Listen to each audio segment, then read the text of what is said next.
On April 19, 1995, a massive explosion shattered the calm of a typical morning in Oklahoma City.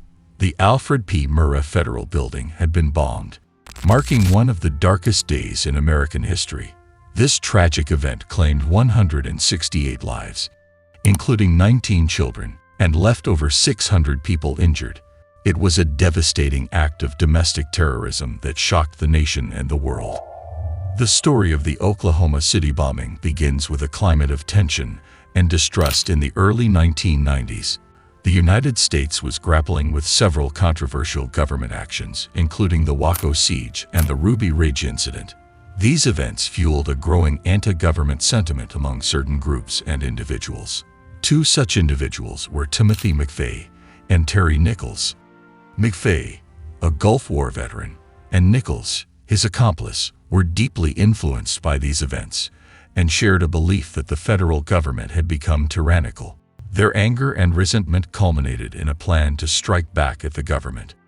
McVeigh and Nichols chose the Alfred P. Murrah Federal Building as their target, believing it symbolized federal authority. They meticulously prepared for their attack, constructing a powerful bomb using a Ryder truck filled with a deadly mix of ammonium nitrate fertilizer, nitromethane, and diesel fuel. This bomb, when detonated, unleashed unprecedented destruction, reducing the building to rubble and forever altering the lives of countless people. The attack on the Alfred P. Murrah Federal Building was swift and devastating. At 9:02 a.m., the bomb detonated, sending shockwaves through downtown Oklahoma City. The explosion was so powerful that it destroyed a third of the building instantly. The blast shattered windows in buildings as far as a mile away, and the sound was heard up to 55 miles away. The immediate aftermath was a scene of chaos and horror. The building's front was reduced to rubble, trapping hundreds of people inside. Emergency response teams were on the scene within minutes. Firefighters, police officers, medical personnel, and volunteers worked tirelessly to search for survivors and treat the injured. The rescue efforts were nothing short of heroic, with rescuers often risking their own lives to save others. The Alfred P. Murrah Federal Building housed a daycare center, and the sight of rescuers carrying injured and lifeless children from the rubble became one of the most heart-wrenching images of the tragedy. The community and the nation rallied in support of Oklahoma City.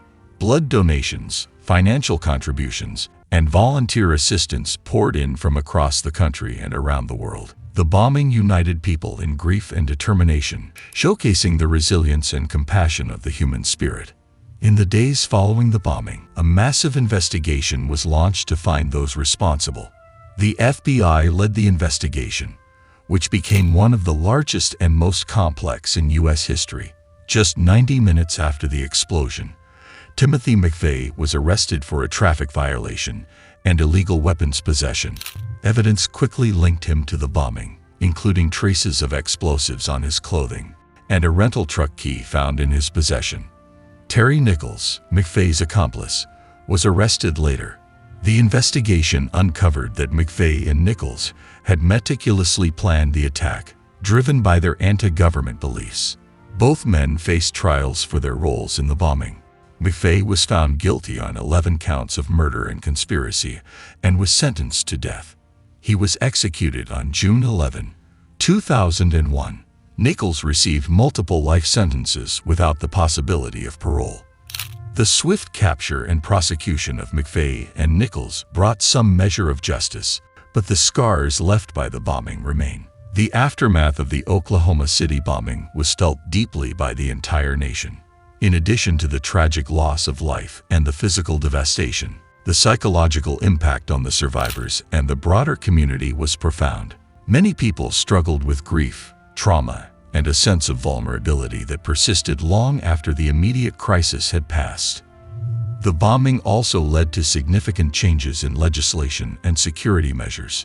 In 1996, the Anti-Terrorism and Effective Death Penalty Act was passed, aimed at deterring and punishing acts of terrorism more effectively. The act expanded the federal government's powers to investigate and prosecute terrorists, tightened security protocols, and increased penalties for terrorist activities. Additionally, the event spurred a re-evaluation of security at federal buildings, leading to the implementation of stricter safety measures and emergency preparedness plans across the country. In Oklahoma City, the community's response to the bombing was one of remarkable resilience and unity. The Oklahoma City National Memorial and Museum was established to honor the victims, survivors, and rescuers. The memorial stands on the former site of the Murrah Building and includes a reflecting pool, a field of empty chairs representing each life lost, and the survivor tree, a symbol of hope and endurance. The museum offers educational programs and exhibits that tell the story of the bombing and its aftermath, ensuring that future generations understand the impact of this tragic event. The legacy of the Oklahoma City bombing is one of both sorrow and strength.